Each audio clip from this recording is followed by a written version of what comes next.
Good morning, dear students. So today our topic is palm. So for palm, we have to give incisions. So first incision, one horizontal incision connecting the styloid process of the radius up to the styloid process of the ulna. Okay. So this is a horizontal incision. This is given. Second incision at the head of the metacarpal or at the wave of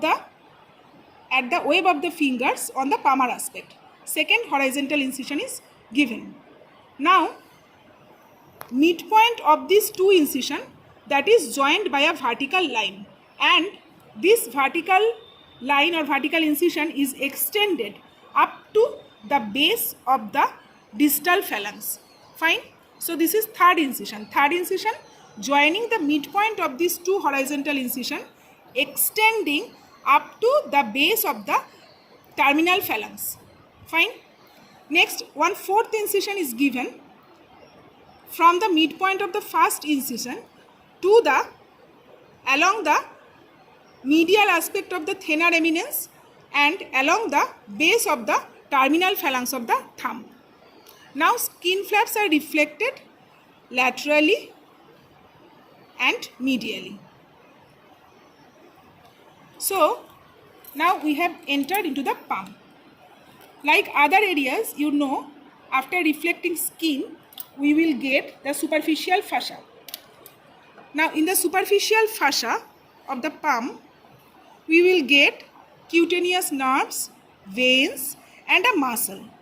Cutaneous nerves here are the palmar cutaneous branch of median nerve, palmar cutaneous branch of ulnar nerve, and here the muscle is palmaris brevis. So students, you can see one muscle, this one, this is subcutaneous and it is arising from the flexure retinaculum and also from the palmar aponeurosis, and it is going to be inserted on the ulnar side of the little finger or on the skin of the ulnar side.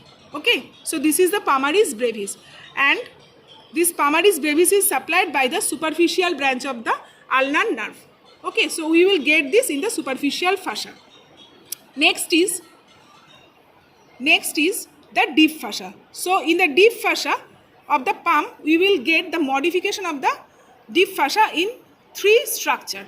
What are the three structure or three modifications of the deep fascia over here?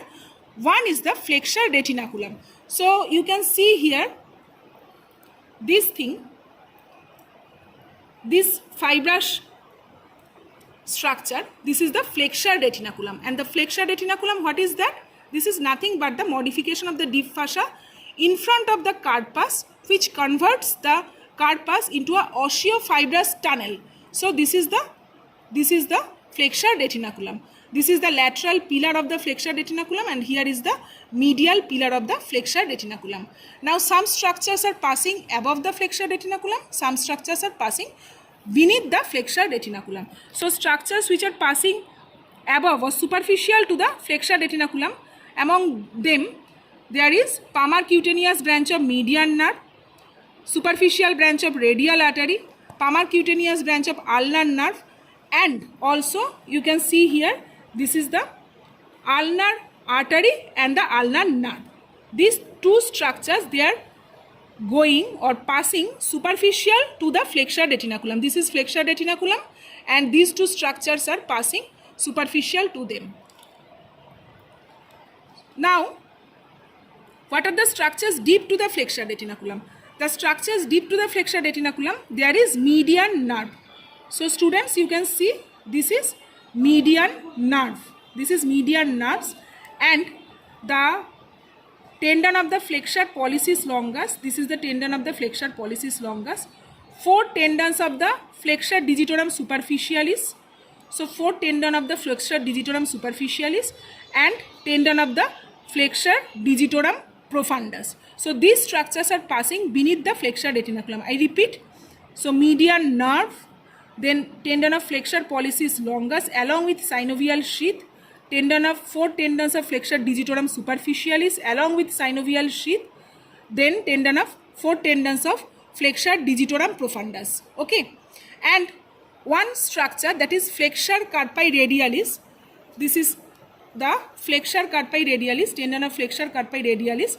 This is going in between two slips of the flexure retinaculum. So it is basically deep to the superficial slip of the flexure retinaculum.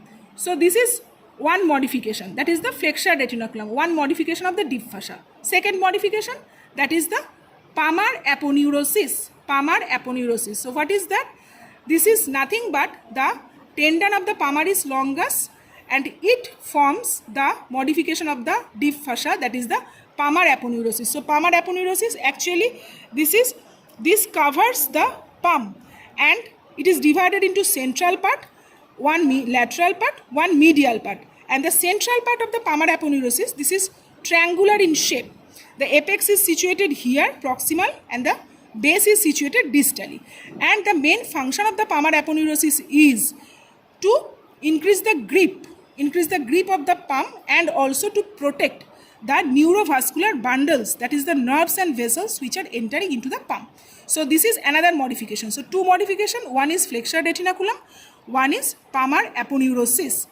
And third modification of the deep fascia in the digit, that is the fibrous flexure sheath. So students, you can see a little bit portion of the fibrous flexure sheath as I have cut it. So I have cut it to expose the tendons of the flexure digitorum superficialis and flexure digitorum profundus. So this is a portion of the fibrous flexure sheath. It was a portion of the fibrous flexure sheath. Okay, so this is fibrous flexure sheath, this part. Okay, so these three are the modifications of the deep fascia. Now we have entered into the muscle plane. So we know altogether there are 20 intrinsic muscles in the palm. So starting from the lateral side, this is the thenar eminence. So thenar eminence, we have three muscles. So what are those? Most lateral one, that is the abductor pollicis brevis. So this muscle is the abductor pollicis brevis. The medial one, this is the flexure pollicis brevis. This one is the flexure pollicis brevis. And in the deeper plane, we have opponens pollicis. So in the deeper plane, we have opponens pollicis. And in a more deeper plane, we have a muscle that is called adductor pollicis. So students, you can see these fibers. This fiber belongs to adductor pollicis. It has two heads, one oblique head and one transverse head. So this muscle belongs to adductor pollicis. So this is abductor pollicis brevis, this is flexure pollicis brevis. In the deeper plane is the opponens pollicis brevis, and this is the adductor pollicis brevis, this muscle. Coming to the hypothenar eminence,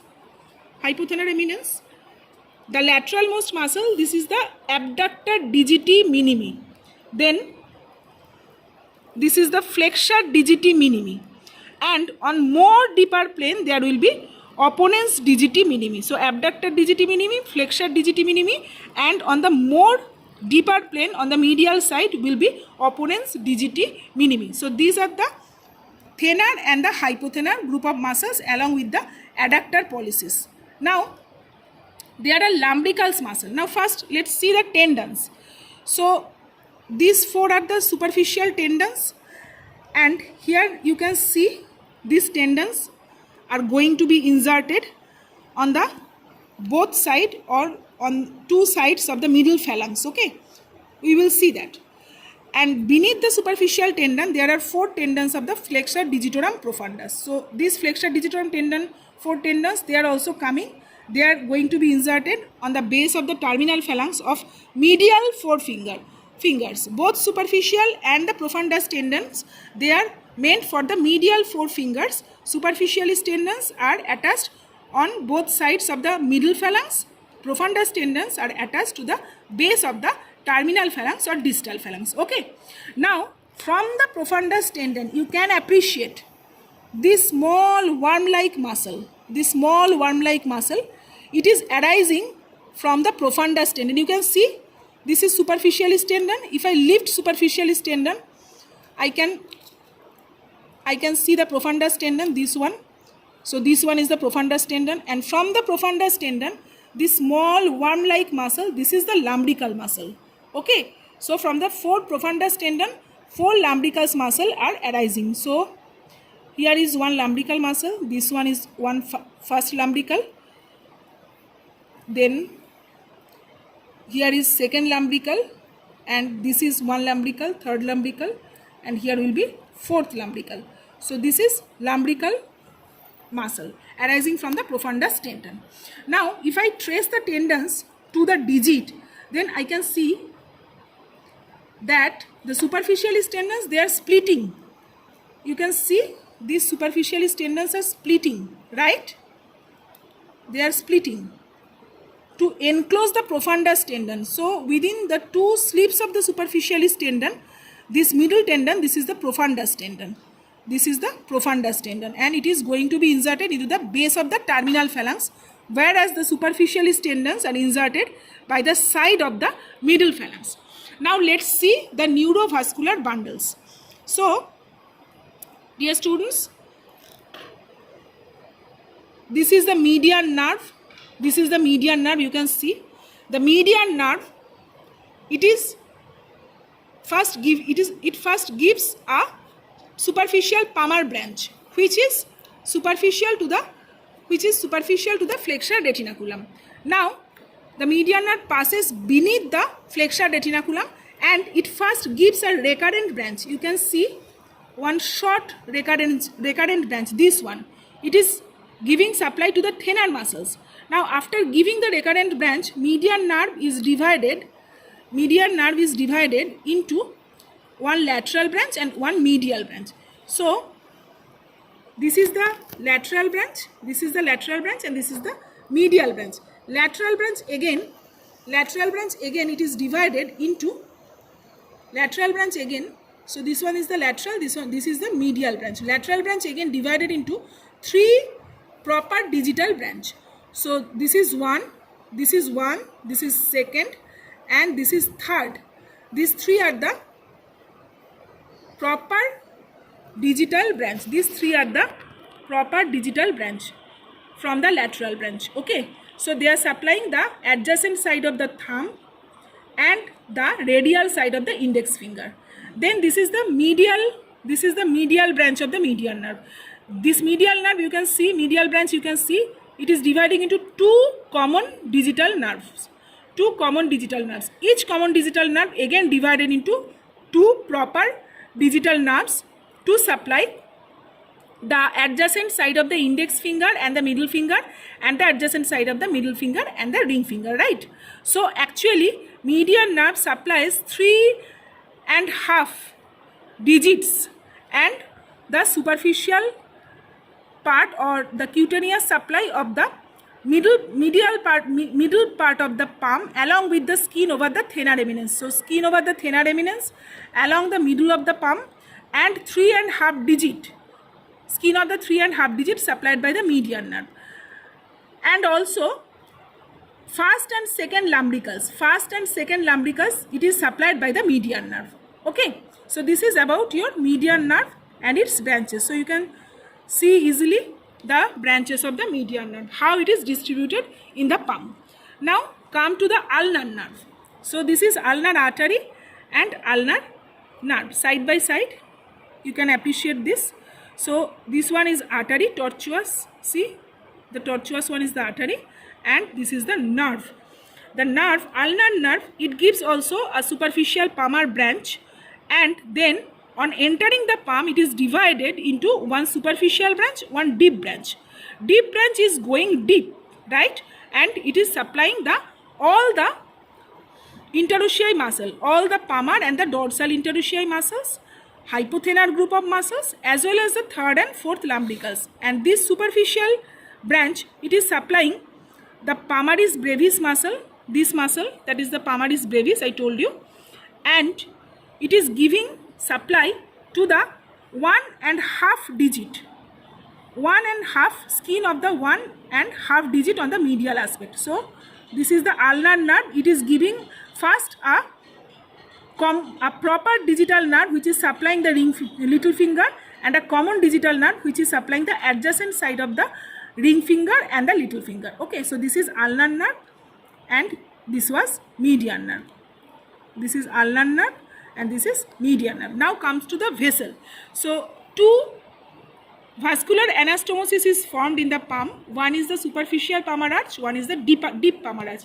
Superficial palmar arch, it is in the superficial plane and it is situated just beneath the palmar aponeurosis. So just beneath the palmar aponeurosis, this superficial palmar arch is situated. It is formed by the ulnar artery. You can see this is ulnar artery, and on the radial side by superficial branch of radial artery. Okay, and what are the branches? What are the branches from the superficial palmar arch? So this is the you can see here, this is the superficial palmar arch. This is the superficial palmar arch. And what are the branches? So 4 digital arteries are arising from the branch, from the arch. So this is first digital artery, proper digital artery, which is supplying the ulnar side of the little finger. Then first, second, third. So 3 digital, common digital artery, they are arising from the superficial palmar arch and they are going distally. They are dividing into proper digital arteries and supplying the adjacent side of the thumb, adjacent side of the fingers. Only the thumb and the radial side of the index finger, it is supplied by the radial artery via its branches. Okay, so this is about superficial palmar arch. And deep palmar arch, it is situated deep to the adductor pollicis muscle, just in front of the interossei muscle. So it is in the deeper plane. So this is all about your palm dissection. Thank you very much. Thank you.